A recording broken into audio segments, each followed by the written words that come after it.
আমি তো আজকে মোটামুটি 100 টাকার মিষ্টি খেলাম। তোমরা এসো খেয়ে দেখো। সো হ্যালো বন্ধুরা, কেমন আছে সবাই? তোমাদেরকে চলে এসেছি একটা নতুন জিনিসের খোঁজ দেওয়ার জন্য। তো তোমরা ভিডিওটা শেষ পর্যন্ত দেখতে থাকো।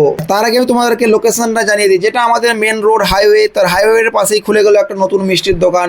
যে মিষ্টির দোকানের নামটার সাথে সবাই পরিচিত। বাঁকুড়া জেলায় যেমন নামি দামি অনেকগুলো মিষ্টির দোকান আছে, তার মধ্যে এটা হচ্ছে একটা অন্যতম মিষ্টির দোকান। তো এই মিষ্টির দোকানটার নাম হচ্ছে সতীমাতা মিষ্টান্ন ভান্ডার, যার একটি শাখা রয়েছে ঘাটিতে, আর একটি শাখা খুলে গেল আমাদের এই মেন রোডের ধারে। চলো আর কথা না বাড়িয়ে ভিতরে যেয়ে দেখা যাক। ভিতরে এসে আমি তো দেখছি অবাক, প্রচুর দেখছি মিষ্টির কালেকশন রয়েছে, নানা রকমের মিষ্টি।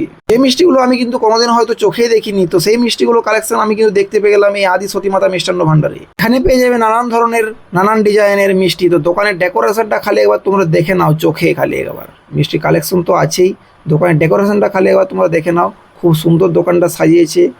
এই ওপেনিং হলো কিছুদিন আগেই। এরপর যে আমি মিষ্টিগুলো গেলাম তার রিভিউটা তোমাদেরকে দিচ্ছি। একটা নতুন একটা মিষ্টি নিয়ে নিলাম, এই আদি সতীমাতা মিষ্টান্ন ভান্ডার, যেটা আমাদের যে মেন রোডের ধারে একটা খুলেছে নতুন, এই নতুন কাল ওপেনিং হলো। তো মিষ্টির টেস্ট খুবই ভালো আছে, দারুণ টেস্ট। আমি তো আজকে মোটামুটি 100 টাকার মিষ্টি খেলাম।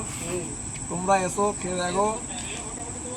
খুবই ভালো লাগলো মিষ্টিটা খেয়ে, পেটটা পুরো ভরে গেল। রাত্রে আর খাবার হচ্ছে খাবো না, প্রচুর মিষ্টি খাচ্ছি।